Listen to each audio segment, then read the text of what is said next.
Ya, itu Panglima Besar Jenderal Sudirman. Secara singkat dari Jenderal Sudirman, beliau adalah Panglima TNI pertama, atau zaman dulu namanya adalah Tentara Keamanan Rakyat. Beliau lahir pada bulan Januari 1916 dan meninggal dunia pada bulan Januari 1950 dikarenakan tuberkulosis. Jadi masih sangat muda sekali. Umurnya 34 tahun. Hari ini kita tidak membahas yang namanya Tentara Keamanan Rakyat ataupun TNI. Tapi hari ini kita membahas yang namanya penyakit tuberkulosis. Apa sih yang namanya tuberkulosis itu? Tuberkulosis itu diambil dari kata Mycobacterium tuberculosis. Penyakit ini ditemukan pertama kali oleh Robert Heinrich Hermann Koch. Itu pada tahun 1882. Namanya tubercle bacillus atau bisa disebut namanya TB. Obat ini belum ditemukan pada waktu itu. Obat pertama kali TB itu ditemukan pada tahun 1943 yang namanya streptomycin obatnya, dan penemunya adalah Albert Schweitzer. Obat streptomycin ini harus digunakan kombinasi dengan beberapa antibiotik lain. Tapi kalau hanya digunakan streptomycin saja, obat ini kurang manjur, kurang ampuh.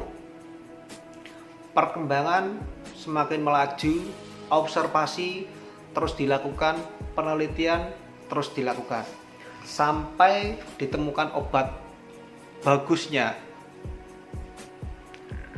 Itu ditemukan pada tahun 1965. Yang penemunya adalah Sir John Crofton. Beliau menemukan ada 3 kombinasi antibiotik yang harus digunakan untuk penyembuhan tuberkulosis, yang hari ini disempurnakan oleh 4 antibiotik. 1 rifampin atau bisa disebut yang namanya rifampicin, yang kedua pirasinamid, yang ketiga etambutol, yang keempat adalah isoniazid. 4 ini terbukti efektif untuk mengobati yang namanya tuberkulosis sampai hari ini. Sir John Crofton ini diberi penghargaan oleh beberapa lembaga. Dinobatkan adalah salah satu dokter terbaik di dunia pada abad 20 karena salah satunya penemuan obat tuberkulosis ini. Nah, perkembangan semakin canggih, obat-obatan juga semakin canggih. Hari ini masih melakukan yang namanya observasi, penelitian lagi tentang yang namanya tuberkulosis dan obat-obatannya. Nah, saya mengutip dari beberapa kisahnya dari Jenderal Sudirman. Jenderal Sudirman dulunya meninggal dunia karena tuberkulosis. Dan gejalanya adalah batuk terus-menerus. Jenderal Sudirman adalah perokok aktif. Saya ambil dari beberapa media, salah satunya dari tempo.co. Sudirman ternyata hanya bernapas dengan 1 paru. Jakarta, sejak remaja Sudirman doyan merokok. Bahkan ia masuk dalam golongan perokok berat. Rokok Sudirman kretek tak bermerek, disebutnya tingwe alias ngelinting dewe, yang artinya meramu sendiri. Kebiasaan menghisap tembakau membuat Jenderal Sudirman mengalami gangguan pernapasan. Kondisi kesehatannya pun semakin menurun sejak pemberontakan Partai Komunis Indonesia di Madiun, Jawa Timur. Dalam majalah Tempo edisi 12-18 November 2012, diceritakan bila Letnan Jenderal Sudirman berjalan tertatih-tatih memasuki rumah dinasnya di Jalan Bintaran Wetan, Yogyakarta. Di depan pintu, sang istri Siti Alfiah menyambutnya. Bapak pulang setelah 2 pekan memimpin operasi penumpasan pemberontakan PKI, kata Muhammad Teguh Bambang Cahyadi, putra bungsu Sudirman, yang mendapat cerita itu dari ibunya. Pada akhir September 1948, Jenderal Sudirman mengeluh ke Alfiah bila dia tak bisa tidur selama di Madiun. Jenderal Sudirman begitu terpukul menyaksikan pertumpahan darah di antara rakyat Indonesia itu. Peristiwa di Madiun membuat batin Panglima Besar Angkatan Perang Republik Indonesia ini nelangsa. Selain kelelahan berat, Bapak tertekan batinnya karena peristiwa itu, ujar Teguh. Malam itu kondisi kesehatan Sudirman pun menurun. Namun ia tetap mandi dengan air dingin. Saran sang istri agar mandi air hangat tak ia indahkan. Inilah awal petaka bagi Bapak, kata Teguh. Esoknya Bapak terkapar di tempat tidur. Kendati sakit, kegemarannya merokok tetap tak bisa dihilangkan. Sesekali sembari terbaring, Sudirman menghisap rokok kretek. Melihat itu, istrinya hanya diam, tak berani melarang. Karena bandel, Sudirman tidak juga pulih. Bahkan tim dokter tentara mendiagnosis ia menderita tuberkulosis infeksi paru-paru. Tak percaya akan hasilnya, keluarga meminta pemeriksaan ulang oleh 2 dokter tentara senior, Asikin Wijaya Kusuma serta Sim Ki Ai. Dan jawabannya sama. Dengan observasi pertama, Sudirman pun dibawa ke Rumah Sakit Panti Rapih, Yogyakarta. Menurut Sugiri, bekas ajudan Sudirman, obat yang dibutuhkan atasannya hanya ada di Jakarta. Untuk sampai ke Yogyakarta, obat itu harus diboyong melalui jalur penyelundupan. Di lain pihak, Sudirman butuh penanganan cepat. Akhirnya tim dokter memutuskan operasi penyelamatan dengan membuatnya satu paru-parunya tak berfungsi, kata Sugiri. Pasca operasi, menurut Sugiri, tim dokter berbohong kepada Sudirman. Mereka mengatakan operasi itu cuma mengangkat satu organ kecil di paru-parunya yang menghambat saluran pernapasan, sedangkan kata Teguh, dokter memberitahukan ibunya perihal operasi itu. Sejak itu, Bapak bernapas dengan separuh paru-paru, katanya. Ini kisahnya seperti ini. Saya banyak mendapat informasi kisah-kisah tentang Jenderal Sudirman mulai dari beberapa media dan beberapa dari buku biografi Jenderal Sudirman. Jenderal Sudirman hidup dengan satu paru-paru. Pada waktu itu Jenderal Sudirman terjadi yang namanya agresi militer.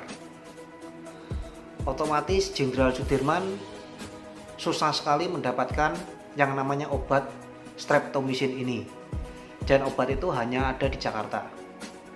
Sedangkan waktu itu Jenderal Sudirman ada di Yogyakarta. Jadi mau nggak mau, terkadang Jenderal Sudirman juga harus pergi ke Jakarta untuk mengambil obat atau berobat juga ke Jakarta. Itu membutuhkan yang namanya waktu yang cukup banyak. Sedangkan Jenderal Sudirman membutuhkan pengobatan yang intensif ya. Pengobatan tuberkulosis ini harus dilakukan setiap hari. Pengobatan harus dilakukan setiap hari. Apalagi streptomycin, itu zaman dulu streptomycin itu kalau tidak diminum setiap hari atau tidak dikonsumsi setiap hari, itu akan menimbulkan yang namanya resistensi obat. Resistensi obat ini bisa lebih parah lagi. Itu yang pertama. Yang kedua, saya mendapatkan beberapa informasi bahwa selain pengobatan medis, Jenderal Sudirman juga menggunakan pengobatan tradisional seperti kayak jahe atau tanaman-tanaman yang lain yang bisa mengeluarkan dahak untuk batuknya. Yang kedua, menurut beberapa dokter, ya kan, satu, kalau streptomycin itu tidak dikonsumsi secara rutin, itu akan menimbulkan resistensi obat. Tuberkulosisnya berubah jadi TB-MDR atau tuberculosis multi drug resistance, bisa jadi. Yang kedua, pengobatan melalui obat-obat tradisional itu bisa menjadikan jadi tuberculosis multi drug resistance. Jadi kemungkinan besar Jenderal Sudirman waktu itu TB-nya bukan TB biasa, tapi TB MDR. Jadi TB multi drug resistant. Pada waktu itu memang belum ditemukan obat yang namanya rifampicin atau obat TB MDR. Jadi kita juga nggak bisa memastikan 100% pasti apakah Jenderal Sudirman itu TB MDR atau tidak. Tapi kemungkinan kalau batuknya dari zamannya pemberontakan PKI waktu itu, kalau nggak salah tahun 48 atau 49, dan Jenderal Sudirman meninggal dunia pada tahun 1950, berarti kurang lebih setahun ada batuk terus menerus. Dan batuk terus menerus seperti itu, selain pengobatan medis, beliau juga pengobatan tradisional, itu sangat dikhawatirkan bisa berubah jadi yang namanya resistensi obat tadi. Kemungkinan besar kisahnya seperti itu. Hari ini yang namanya pengobatan, apabila tuberkulosis biasa, itu pengobatannya cuma menggunakan 4 antibiotik yang ringan: rifampicin, pyrazinamid, ethambutol, dan isoniazid. Apabila tuberkulosis ini berubah jadi resistensi obat, antibiotiknya bukan 4 lagi, bisa jadi 7 antibiotik. Dan ini pengobatannya lebih intensif lagi. Seperti itu ya. Jadi saran saya, kalau melihat dari kisah dari Jenderal Sudirman, kalau Bapak Ibu merasa batuk lebih dari 2 minggu atau lebih dari 1 bulan, biasanya orang itu akan diminumi obat selain dari obat-obatan apotek atau obat-obatan rumah sakit. Mereka juga akan melakukan pengobatan herbal biasanya. Kalau memang dalam 2 minggu ataupun 1 bulan tidak sembuh menggunakan obat-obat rumah sakit ataupun obat-obatan herbal, segera Bapak Ibu untuk cek TB atau cek TCM ya di rumah sakit atau di puskesmas. Di seluruh puskesmas hari ini, seluruh Indonesia puskesmas hari ini ada semuanya. Sesegera mungkin. Karena dikhawatirkan nanti akan berubah menjadi TB MDR. Kalau TB MDR multi drug resistant atau TB resisten obat, itu ditakutkan menjadi lebih parah. Kondisinya juga semakin lebih parah, batuknya juga semakin lebih parah, kondisi tubuhnya semakin ngedrop, ya kan? Dan biasanya berat badannya juga akan semakin kurus. Seperti itu. Mungkin dari saya cukup. Kalau Bapak Ibu ada beberapa pertanyaan tentang tuberkulosis, bisa sharingkan di bawah ini, komen di bawah ini ya. Semoga bermanfaat. Sekian dari saya. Terima kasih.